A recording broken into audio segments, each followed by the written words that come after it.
नमस्कार दोस्तों, स्वागत है आपका हमारे YouTube चैनल आरवीसी क्लासेस पर। आज हम आपके सामने प्रस्तुत करने वाले हैं हिंदी साहित्य का सबसे प्रसिद्ध और यथार्थवादी उपन्यास गोदान, जिसे लिखा है हृदय सम्राट मुंशी प्रेमचंद्र ने। गोदान में प्रेमचंद्र ने न सिर्फ ग्रामीण समाज की समस्याओं को उजागर किया है, बल्कि उस दौर के सामाजिक, आर्थिक और नैतिक मूल्यों को भी सवाल उठाए हैं। तो आइए शुरू करते हैं अपनी एक अद्भुत यात्रा गोदान। देखिए, होरी राम ने बैलों को सानी पानी देकर अपनी स्त्री धनिया से कहा, गोबर को ऊख गोड़ने भेज देना। मैं न जाने कब लौटूं, जरा मेरी लाठी दे दे। धनिया के दोनों हाथ गोबर से भरे थे। उपले पात कर जो आई थी, बोली, अरे कुछ रस पानी तो कर लो, ऐसी जल्दी क्या है। होरी ने अपनी झुर्रियों से भरे हुए माथे को सिकोड़ कर कहा, तुझे रस पानी की पड़ी है? मुझे यह चिंता है कि अबेर हो गई तो मालिक से भेंट न होगी। अरे स्नान पूजा करने लगेंगे तो घंटों बैठे बीत जाएगा। इसी से तो मैं कहती हूँ कुछ जलपान कर लो, और आज ना जाओगे तो कौन सा हरज हो जाएगा, अभी तो परसों गए थे। यहाँ पर होरी कहता है, तू जो बात नहीं समझती है उसमें टांग क्यों अड़ाती है। भाई मेरी लाठी दे दे और अपना काम देख। यह इसी मिलते जुलते रहने का प्रसाद है कि अब तक जान बची हुई है, नहीं कहीं पता ना लगता कि किधर गए। गांव में इतने आदमी तो हैं, किसी पर बेदखली नहीं आई, किस पर कुड़की नहीं आई। जब दूसरे के पांव तले अपनी गर्दन दबी हुई है तो उन पांवों को सहलाने में ही कुशल है। ये बात होरी ने कही, लेकिन धनिया धनिया इतनी व्यवहार कुशल ना थी। उसका विचार था कि हमने जमींदार के खेत जोते हैं तो वो अपना लगान ही तो लेगा, उसकी खुशामद क्यों करें, उसके तलवे क्यों सहलाएं। यद्यप अपने विवाहित जीवन के इन 20 वर्षों में उसे अच्छी तरह अनुभव हो गया था, चाहे कितनी ही कतर ब्योंत करो, कितना ही पेट तन काटो, चाहे एक एक कौड़ी को दांत से पकड़ो, मगर लगान बेबाक होना मुश्किल है। फिर भी वह हार ना मानती थी, और इस विषय पर स्त्री पुरुष में आए दिन संग्राम छिड़ा रहता था। उसकी 6 संतानों में अब केवल 3 जिंदा हैं। एक लड़का गोबर, कोई 16 साल का होगा, और 2 लड़कियां सोना और रूपा, 12 और 8 साल की। 3 लड़के बचपन में ही मर गए। लेकिन धनिया का मन आज भी कहता है कि यदि बचपन में उनकी दवा दारू होती तो वो बच जाते, पर वो एक ढेले की दवा भी ना मंगवा सकी थी। उसकी ही उम्र अभी क्या थी, 36वां ही साल तो था, पर सारे बाल पक गए थे, चेहरे पर झुर्रियां पड़ गई थी, सारी देह ढल गई थी। वह सुंदर गेहुआ रंग सांवला हो गया था और आंखों से भी कम सूझने लगा था। पेट की चिंता के ही कारण तो ये सारे लक्षण थे। कभी तो जीवन का सुख ना मिला। इस चिर स्थायी जिना अवस्था ने उसके आत्मसम्मान को उदासीनता का रूप दे दिया था। जिस गृहस्थी में पेट की रोटियां भी ना मिले, उसके लिए इतनी खुशामद क्यों। इस परिस्थिति से उसका मन बार बार विद्रोह किया करता था, और 2-4 गुड़कियां खा लेने पर ही उसे यथार्थ का ज्ञान होता था। उसने परास्त होकर होरी की लाठी, मिर्जई, जूते, पगड़ी और तमाकू का बटुआ लाकर उसके सामने पटक दिया। होरी ने उसकी ओर आंखें तरेर कर कहा, क्या ससुराल जाना है जो पांचों पोसा के लाई हो? ससुराल में भी तो कोई जवान साली सलहट तो नहीं बैठी है जिसे जाकर दिखाऊं? होरी के गहरे सावले पिचके हुए चेहरे पर मुस्कुराहट की मुद्रता झलक पड़ी। धनिया ने भी लजाते हुए कहा, आहा, ऐसे ही तो बड़े सजीले जवान हो कि साली सलजे तुम्हें देखकर रिझ जाएंगी। होरी ने फटी हुई मिर्जई को बड़ी सावधानी से तहा कर खाट पर रखते हुए कहा, तो क्या तू समझती है मैं बूढ़ा हो गया हूँ? अभी तो 40 भी नहीं हुए हैं। मर्द 60 पर पाठे होते हैं। और तभी धनिया ने मटक कर कहा, जाकर शीशे में मुंह देखो, तुम जैसे मर्द 60 पर पाठे नहीं होते। दूध घी अंजन लगाने को तो मिलता नहीं, पाठे होंगे। तुम्हारी दशा देख देख कर तो मैं और भी सूखी जाती हूँ। भगवान या बुढ़ापा कैसे कटेगा, किसके द्वार पर भीख मांगेंगे। होड़ी की वह क्षणिक मधुरता यथार्थ की इस आंच में जैसे झुलस गई। लकड़ी संभालता हुआ बोले, 60 तक पहुंचने की नौबत ही ना आएगी धनिया, इससे पहले ही चल देंगे। धनिया ने तिरस्कार किया, अच्छा रहने दो, मत अशुभ मुंह से निकालो। तुमसे कोई अच्छी बात भी कहे तो लगते हो कोसने। होरी लाठी कंधे पर रखकर घर से निकला तो धनिया द्वार पर खड़ी उसे देर तक देखती रही। उसके इन निराशा भरे शब्दों ने धनिया के चोट खाए हुए हृदय में आतंकमय कंपन सा डाल दिया था। वह जैसे अपने नारित्व के संपूर्ण तप और व्रत से अपने पति को अभयदान दे रही थी। उसके अंतःकरण से जैसे आशीर्वादों का व्यू सा निकलकर होरी को अपने अंदर छिपाए लेता था। विपन्नता के इस अथाह सागर में सुहाग ही वह तरण था जिसे पकड़कर वह सागर को पार कर रही थी। इन असंगत शब्दों ने यथार्थ के निकट होने पर भी मानो मानो झटका देकर उसके हाथ से वह तिनके का सहारा छीन लेना चाहा। बल्कि यथार्थ के निकट होने के कारण ही उनमें इतनी वेदना शक्ति आ गई थी। काना कहने से काने को जो दुख होता है वह क्या दो आंखों वाले आदमी को हो सकता है। होरी कदम बढ़ाए चला जाता था। पगडंडी की दोनों ओर ऊख के पौधों की लहराती हुई हरियाली देखकर उसने मन में कहा, भगवान कहीं गौ से बरखा करा दे और डांडी भी सुविते से रहे तो एक गाय जरूर लेगा। देसी गायें तो ना दूध देती हैं ना उसके बछुए ही किसी काम के। बहुत हुआ तो तेली के कोल्हू में चले। नहीं, वह पछाई गाय लेगा, उसकी खूब सेवा करेगा। कुछ नहीं तो 4-5 सेर दूध होगा। गोबर दूध के लिए तरस तरस कर रह जाता है। इस उम्र में ना खाए पिएगा तो कब खाएगा। साल भर भी दूध पी ले तो देखने लायक हो जाए। बछुए भी अच्छे बैल निकलेंगे। 200 से कम की गोई ना होगी। फिर गौ से ही तो द्वार की शोभा होती है। सवेरे सवेरे गौ के दर्शन भी हो जाया करेंगे। ना जाने कब यह साध पूरी होगी, कब वह शुभ दिन आएगा।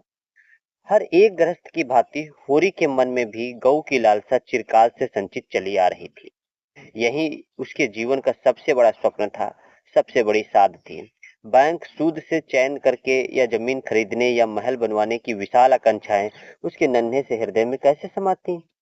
जेठ का सूर्य आमों के झुरमुट में से निकलकर आकाश पर छाई हुई लालिमा को अपने रजत प्रताप से तेज प्रदान करता हुआ ऊपर चढ़ रहा था और हवा गमीर आने लगी थी। दोनों ओर खेतों में काम करने वाले किसान उसे देख देख कर राम राम करते और सम्मान भाव से चिलम पीने का निमंत्रण देते थे।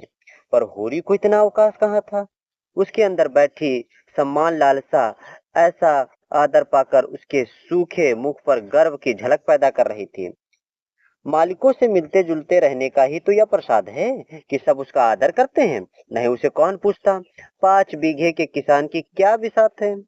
यह कम आदर नहीं है कि 3-3 4-4 हल वाले महतो भी उसके सामने सिर झुकाते हैं। अब वह खेतों के बीच पगडंडियों को छोड़कर एक खलेती में आ गया था जहां बरसात में पानी भर जाने के कारण तरी रहा करती थी और जेठ में कुछ हरियाली नजर आती थी। आसपास के गांव की गौएं यहाँ चरने आया करती थीं। उस समय भी यहाँ की हवा में कुछ ताजगी और ठंडक थी। होरी ने 2-3 सांसें जोर से ली। उसके जी में आया कुछ देर यहीं बैठ जाए। दिन भर तो लू लपट में मरना ही है। कई किसान इस गड्ढे का पाटा लिखाने को भी तैयार थे, अच्छी रकम दे रहे थे। पर ईश्वर भला करे राय साहब का कि उन्होंने साफ कह दिया यह जमीन जानवरों की चराई के लिए छोड़ दी गई है और किसी दाम पर भी ना उठाई जाएगी। कोई स्वार्थी जमींदार होता तो कहता गाय जाए भाड़ में, हमें रुपए मिलते हैं क्यों छोड़े। पर राय साहब अभी तक पुरानी मर्यादा निभाते आते हैं। जो मालिक प्रजा को ना पाले वह भी कोई आदमी है। सहसा उसने देखा भोला अपने गाय लिए इसी तरफ चला आ रहा है। भोला इसी गांव से मिले हुए पूर्वे का ग्वाला था। दूध मक्खन का उसका व्यवसाय हुआ करता था। अच्छा दाम मिल जाने पर कभी कभी किसानों के हाथ गाय भी बेच दिया करता था। होरी का मन उन गायों को देखकर ललचा गया। अगर भोला वह आगे वाली गाय उसे दे दे तो क्या कहना। रुपए आगे पीछे देता रहेगा। वह जानता था घर में रुपए नहीं है, अभी तो लगान नहीं चुकाया जा सकता है। विशेषर शाह का देना भी बाकी है जिस पर आने रुपए का सूद चढ़ गया है।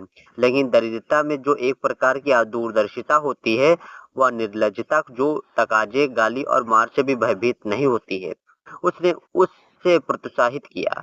वर्षों से जो साध मन को आंदोलित कर रही थी उसने उसे विचलित कर दिया। भोला के समीप जाकर बोला, राम राम भोला भैया, कहो क्या रंग ढंग है। सुना है अब की मेले में नई गाय लाए हो। भोला ने रुखाई से जवाब दिया। होरी के मन की बात उसने ताड़ ली थी। हाँ, 2 बछिए और 2 गाय लाया। पहले वाली गाय सब सूख गई थी, बंधी बंधी कहाँ दूध देंगी।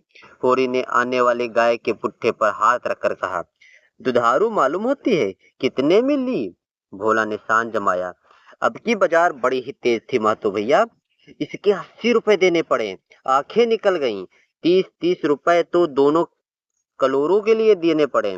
30 पर ग्राहक रुपए का 8 सेर दूध मांगता है। भारी कलेजा है तुम लोगों का भाई। लेकिन फिर लाए भी तो वह माल कि यहाँ 10-5 गांव में तो किसी के पास नहीं निकलेगी। भोला पर नशा चढ़ने लगा।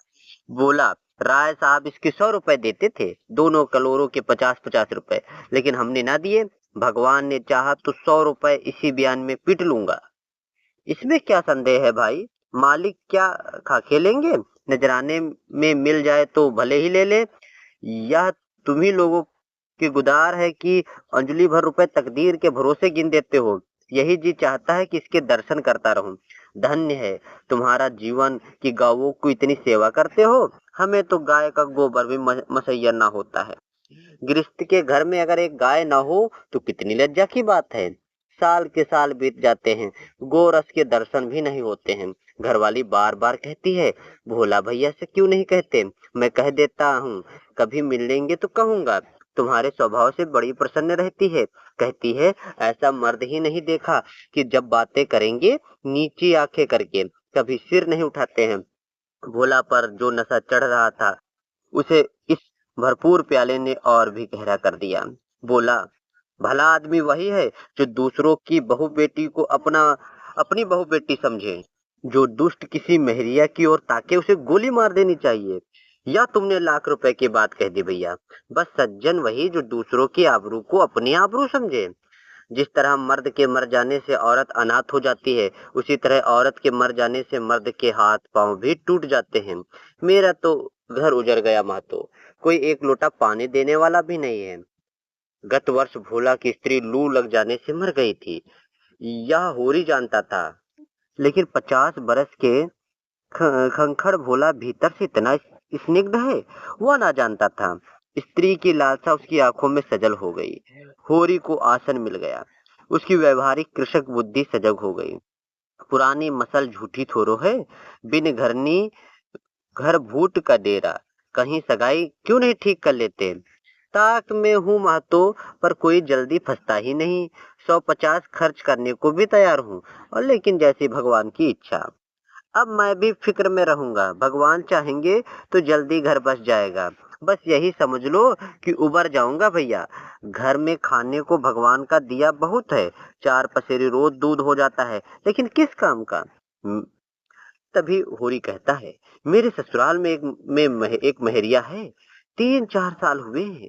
उसका आदमी उसे छोड़कर कलकत्ते चला गया है। बेचारी पिसाई करके गुजर कर रही है। बाल बच्चा भी कोई नहीं है। देखने सुनने में भी अच्छी है, बस लक्ष्मी समझ लो। भोला का सिकुड़ा हुआ चेहरा जैसे चिकना गया। आशा में इतनी सुधा। बोला, अब तो तुम्हारा ही आसरा है महतो, छुट्टी हो तो चलो एक दिन देख आए। अरे मैं ठीक ठाक करके तब तुमसे कहूंगा, बहुत उतावली करने से काम बिगड़ जाते हैं। जब तुम्हारी इच्छा हो तब चलना भैया, उतावली का है कि इस कबरी पर मन ललचाया हो तो ले लो। यह गाय मेरे मान की नहीं है दादा, मैं तुम्हें नुकसान नहीं पहुंचाना चाहता हूँ। अपना धर्म या नहीं कि मित्रों का गला दबाएं। जैसे इतने दिन बीते वैसे और भी दिन बीत जाएंगे। तुम तो ऐसी ही बात करते हो होरी, जैसे हम तुम दोनों दो हो। तुम गाय ले जाओ, दाम जो चाहे देना। जैसे मेरे घर पर है वैसे तुम्हारे घर पर रही। 80 रुपए में ली थी, तुम 80 रुपए दे देना, जाओ। लेकिन मेरे पास नगद नहीं है दादा, समझ लो। तो तुमसे नगद मांगता ही कौन है भैया? होरी की छाती गज भर चौड़ी हो गई। 80 रुपए में गाय महंगी ना थी। ऐसा अच्छा डील डोल, दोनों जून में 6-7 सेर दूध, सीधी ऐसी की बच्चा भी दूह ले। इसका तो एक एक बाछा 100-100 का होगा। द्वार पर बंधेगी तो द्वार की शोभा बढ़ जाएगी। उसे अभी कोई 400 रुपए देने थे, लेकिन उधार को वह एक तरह से मुफ्त समझता था। कहीं भोला की सगाई ठीक हो गई तो 1-2 साल तो वो बोलेगा ही नहीं। सगाई ना भी हुई तो होरी को क्या बिगड़ता है?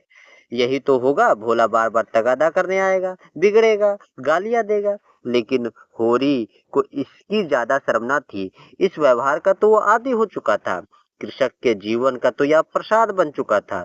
भोला के साथ वह छल कर रहा था और वह यह व्यापार उसकी मर्यादा के अनुकूल था। अब भी लेन देन में उसके लिए लिखा पढ़ी होने और ना होने में कोई अंतर ना था। सूखे बूढ़े की विपदाएं उसके मन को भी बनाए रहती थी। ईश्वर का रौद्र रूप सदैव उसके सामने रहता था। पर यह छल उसकी नीति में छल ना था, यह केवल स्वार्थ सिद्धि थी। और यह कोई बुरी बात ना थी। इस तरह का छल तो वह दिन रात करता रहता है। घर में 2-4 रुपए पड़े रहते हैं और महाजन के सामने कस्में तक खा जाता है कि घर में एक पाई भी नहीं है। सन को कुछ गीला कर देना, रुई में कुछ बिनौले भर देना, उसके नीति में जायज था। और यहाँ तो केवल स्वार्थ ना था, थोड़ा सा मनोरंजन भी था। बुड्ढों का बुड़बस हास्यप्याद वस्तु है। ऐसे बुड्ढों से अगर कुछ ऐठ भी लिया जाए तो उसमें कौन सा दोष और कौन सा पाप है।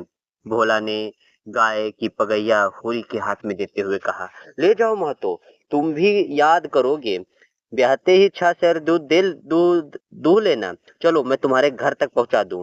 सही तुम्हें अनजान समझकर रास्ते में कुछ दिक करे। अब तुमसे सच कहता हूँ, मालिक 90 रुपए देते थे, पर उनके यहाँ गौवों की कोई कदर है कहीं? मुझसे लेकर किसी हकीम हुक्काम को बेच देते।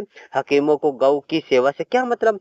वो तो खून चूसना भर जानते हैं। जब तक दूध देती रखते, फिर ना जाने किसको बेच देते, किसके पल्ले पड़ती कौन जाने। रुपए ही सब कुछ नहीं है भैया, कुछ अपना धर्म भी तो है। तुम्हारे घर आराम से रहेगी तो यह ना होगा कि तुम आप खाकर सो रहो, गौ भूखी खड़ी रहे। उसकी सेवा करोगे, चुमकारोगे, हैं? गौ हमें आशीर्वाद देगी। तुमसे क्या कहूँ भैया, घर में चुंगल भर भी भूसा नहीं है। रुपए सब बाजार में निकल गए। सोचा था महाजन से कुछ लेकर भूसा ले लेंगे, लेकिन महाजन का पहला ही नहीं चुका है। उसने इनकार कर दिया। इतने जानवरों को क्या खिलाऊं, यही चिंता मारे डालती है। चुटकी भर खिलाऊं तो मन भर रोज का खर्चा है। भगवान ही पार लगाए तो लगे। होरी ने सहानुभूति स्वर में कहा, तुमने हमसे पहले क्यों नहीं कहा? हमने एक गाड़ी भूसा बेच दिया। भोला ने माथा ठोकर कहा, इसीलिए नहीं कहा भैया कि सबसे अपना दुख क्यों रोऊं। बांटता कोई नहीं, हंसते सब हैं।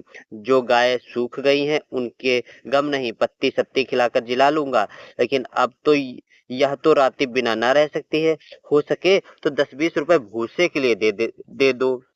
किसान कितना पक्का स्वार्थी होता है, इसमें संदेह नहीं। उसकी गांठ से रिश्वत के पैसे भी बड़ी मुश्किल से निकलते हैं। भाव ताव में भी वह चौकस होता है। ब्याज की एक एक पाई छुड़ाने के लिए महाजन की घंटों चिरौरी करता है। जब तक पक्का विश्वास न हो जाए वह किसी को फुसलाने में नहीं आता है। लेकिन उसका संपूर्ण जीवन प्रकृति से स्थायी सहयोग है। वृक्षों में फल लगते हैं, उन्हें जनता खाती है। खेती में अनाज होता है, वह संसार के काम आता है। गाय के थन में दूध होता है, वह खुद पीने नहीं जाती है, दूसरे ही पीते हैं। मेघों से वर्षा होती है, उससे पृथ्वी तप्त होती है। ऐसी संगति में कुछ संगत स्वार्थ के लिए कहाँ स्थान। होरी किसान था और किसी के जलते हुए घर से हाथ सेकना उसने सीखा ही ना था। भोला की संकट कथा सुनते ही उसकी मनोवृत्ति बदल गई। पगैया को भोला के हाथ में लौटाते हुए बोला, रुपए तो दादा मेरे पास नहीं है। हाँ, थोड़ा सा भूसा बचा है, वो तुम्हें दे दूंगा। चलकर उठवा लो। भूसे के लिए तुम गाय बेचोगे और मैं ले लूंगा, मेरे हाथ न कट जाएंगे। भोला ने आर्द्र कंठ से कहा, तुम्हारे बैल भूखे ना मरेंगे? तुम्हारे पास भी ऐसा बहुत सा कौन सा भूसा बचा है? नहीं दादा, अब की भूसा अच्छा हो गया था। मैंने तुमसे नाहक भूसे की चर्चा की। मैं ना कहते तुम ना कहते और पीछे से मुझे मालूम होता तो मुझे बड़ा रंज होता कि तुमने मुझे इतना गैर समझ लिया। अवसर पड़ने पर भाई की मदद भाई भी ना करे तो काम कैसे चले। मुदा या गाय तो लेते जाओ, भोला ने कहा। अभी नहीं दादा, फिर ले लूंगा। तो भूसे का दाम दूध में कटवा लेना। होरी ने दुखित स्वर में कहा, दाम कौड़ी की इसमें कौन सी बात है दादा? हैं? मैं 1-2 जून तुम्हारे घर खा लूंगा तो क्या तुम मुझसे दाम मांगोगे? लेकिन तुम्हारे बैल भूखे मरेंगे कि नहीं? भोला ने कहा। भगवान कोई ना कोई सबील निकालेंगे ही, असहार सिर पर है, कर भी बोलूंगा। मगर यह गाय तुम्हारी ही समझो, भोला ने कहा। जिस दिन इच्छा हो आकर ले जाना। किसी भाई का नीलाम पर चढ़ा हुआ बैल लेने में जो पाप है वह इस समय तुम्हारी गाय लेने में है। होरी का यही कहना है। होरी में बाल की खाल निकालने की अगर शक्ति होती तो वह खुशी से गाय लेकर घर की राह ले लेता। भोला जब नगद रुपए नहीं मांगता तो स्पष्ट था कि वह भूसे के लिए गाय नहीं बेच रहा था, बल्कि इसका कुछ और ही आशय था। लेकिन जैसे ही पत्तों को खड़कने पर घोड़ा अकारण ही ठिठक जाता है और मारने पर भी आगे कदम नहीं उठाता है, वही दशा होरी की थी। संकट की चीज लेना पाप है, यह बात जन्म जन्मांतरों से उसकी आत्मा का अंश बन गई थी। भोला ने गदगद कंठ से कहा, तो किसी को भेज दूं भूसे के लिए? होरी ने जवाब दिया, अभी मैं राय साहब की ड्योढ़ी पर जा रहा हूँ, वहां से घड़ी भर में लौटूंगा, तभी किसी को भेजना। भोला की आंखों में आंसू भर आए। बोला, तुमने आज मुझे उभार लिया हो होरी भैया, उभार लिया। होरी भाई, मुझे अब मालूम हुआ कि मैं संसार में अकेला नहीं हूँ, मेरा भी कोई हेतु है। एक क्षण के बाद उसने फिर कहा, उस बात को भूल न जाना। होरी आगे बढ़ा तो उसका चित्त प्रसन्न था। मन में एक विचित्र स्फूर्ति हो रही थी। क्या हुआ? 10-5 मन भूसा चला जाएगा, बेचारे को संकट में पड़कर अपनी गाय तो न बेचनी पड़ेगी। जब मेरे पास चारा हो जाएगा तब गाय खोल लाऊंगा। भगवान करे मुझे कोई मेहरिया मिल जाए, फिर तो कोई बात ही नहीं। उसने पीछे फिर कर देखा। कबरी गाय पूंछ से मक्खियां उड़ाती हुई, सिर हिलाती, मस्तानी मंद गति से झूमती चली जाती, जैसे बंदियों के बीच में कोई रानी हो। कैसा शुभ दिन होगा जब यह कामधेनु उसके द्वार पर बंधेगी। तो मेरे प्रिय श्रोतागण, आज ये गोदान का पहला भाग हम आपके सामने प्रस्तुत कर रहे हैं। इसका अगला भाग आगे प्रस्तुत करेंगे। अतः आप सभी प्रिय श्रोतागणों से निवेदन है कि आप सभी चैनल को लाइक, शेयर एंड सब्सक्राइब करें, जिससे और भी अच्छे और मनोरंजक ढंग से आपके सामने प्रेमचंद्र अन्य हिंदी साहित्य की धरोहर आपके सामने पेश कर सके। आप सभी का बहुत बहुत धन्यवाद।